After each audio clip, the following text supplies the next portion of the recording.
Hoy vengo a hablaros de las economías de fichas, o como mucha gente también lo conoce, las tablas de recompensas. En un momento determinado del pasado yo recuerdo incluso escuchar que había gente que le llamaba las cartulinas de Super Nanny, ¿no? Que fue un poco quien de alguna manera popularizó o extendió el uso de la economía de fichas de una manera, pues eso, como más masiva, ¿no?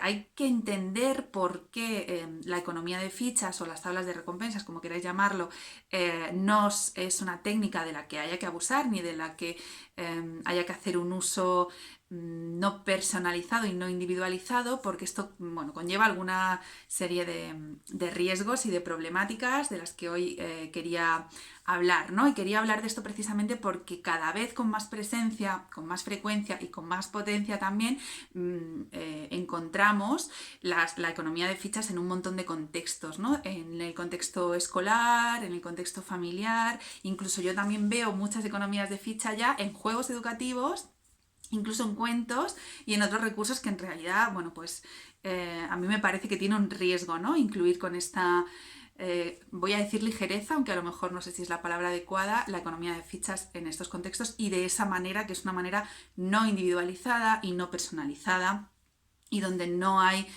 bueno, pues una explicación específica de lo que necesita, del problema específico que queremos abordar, ¿no? Entonces encontramos pues en libros para dejar el pañal, para implementar hábitos, en realidad en un montón de cuentos y en un montón de juegos, y encontramos también pues todos estos paneles adhesivos y también con velcros, ¿no? Que en el fondo no dejan de ser economía de fichas. Bueno, como os decía, la economía de fichas cumple una función y es una técnica que nace, en realidad es una técnica de modificación de conducta, es una técnica conductista que nace con la intención de ser utilizada como herramienta de intervención terapéutica, ¿no? Nace con la intención de utilizarse en un contexto de terapia y en un contexto profesionalizado, como si dijéramos, ¿no? La función es modificar una conducta que generalmente es una conducta resistente, que está presentando mucha dificultad, o para incorporar un hábito en contextos donde la persona o el niño o la niña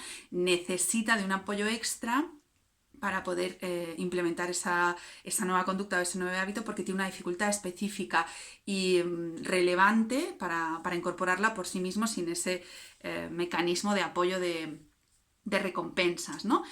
Sabéis, y si no sabéis, bueno, tampoco me quiero extender en esto, cuáles son los, vamos a decir, beneficios o puntos fuertes y también las limitaciones del conductismo y lo que implican, ¿no? Pero bueno, más allá de eso, es verdad que la economía de fichas en contextos concretos es muy útil, funciona muy bien y nos da muy buenos resultados en contextos concretos, ¿no? Que habría que contar con los dedos de las manos. El problema es que encontramos primero uso de economías de fichas en niños pequeñísimos, ¿no? Desde escuelas infantiles donde ya utilizamos o vemos utilizar, mejor dicho, pegatinas, sellos, estrellas, que no deja de ser al final una economía de fichas.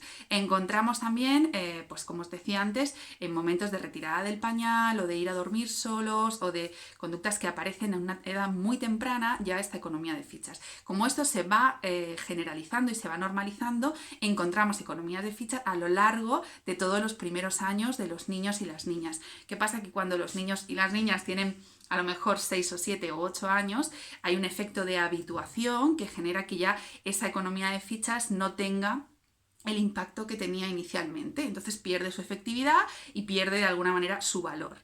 ¿Qué pasa? Que nos encontramos con que si de pronto en esa edad o en edades posteriores necesitamos hacer uso de ese tipo de técnica o de estrategia por un problema específico que sí que lo requiera, pues generalmente ya no funciona, no tiene la efectividad que debería tener. Y este es el menor de los problemas, porque a mi parecer el mayor de los problemas es que estamos reforzando la idea de que, por ejemplo, implementar un hábito que sería algo que por responsabilidad, incluso para beneficiar nuestra autoestima, haríamos de forma autónoma y nos reforzaría la propia vida, ¿no? Lo que llamamos las consecuencias naturales del día a día. Al final yo estoy enseñando a los niños y a las niñas a que para hacer ese tipo de cosas necesitamos de un refuerzo externo, de una validación permanentemente desde el exterior y además de una recompensa eh, per se, ¿no? O sea, que esto va implícito.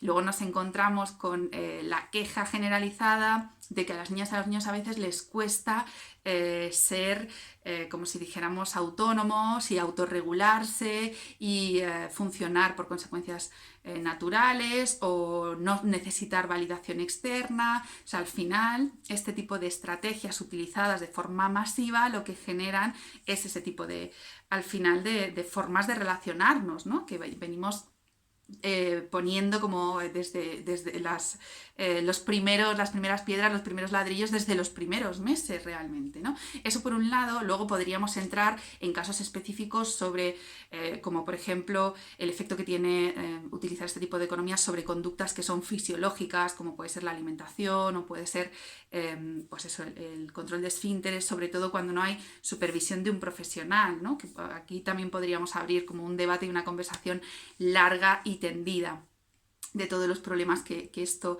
a veces da, ¿no? Y luego la otra problemática fundamental es que cuando nos encontramos con este tipo de economías de fichas o tablas de recompensas así a nivel masivo y sin supervisión, como si dijéramos, normalmente no están bien hechas.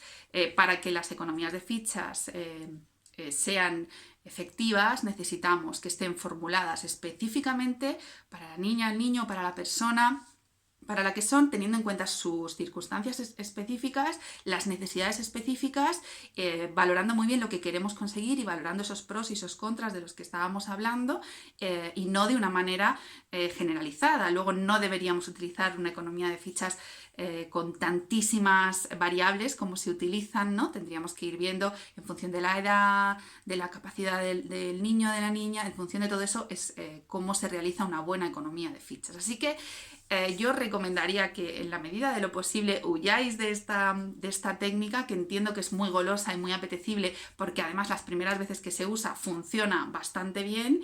Pero bueno, que tengáis en cuenta todo lo que hay detrás de este tipo de técnicas, todas las repercusiones y que, bueno, pues bareméis bien si os interesa o no utilizarla. Y si lo vais a hacer, bueno, pues pensarlo muy mucho. Yo os aconsejaría que también pidáis consejo a alguien que esté formado y experimentado en el uso de este tipo de técnicas. Así que bueno, hasta aquí, que creo que es un tema que es importante y sobre el que hay que reflexionar, y por favor vamos a dejar de introducir economías de fichas a mansalva en todos los recursos pedagógicos y de juego, que bueno, desde mi humilde opinión no es una buena idea. Espero que estéis fenomenal y os mando un beso fuerte.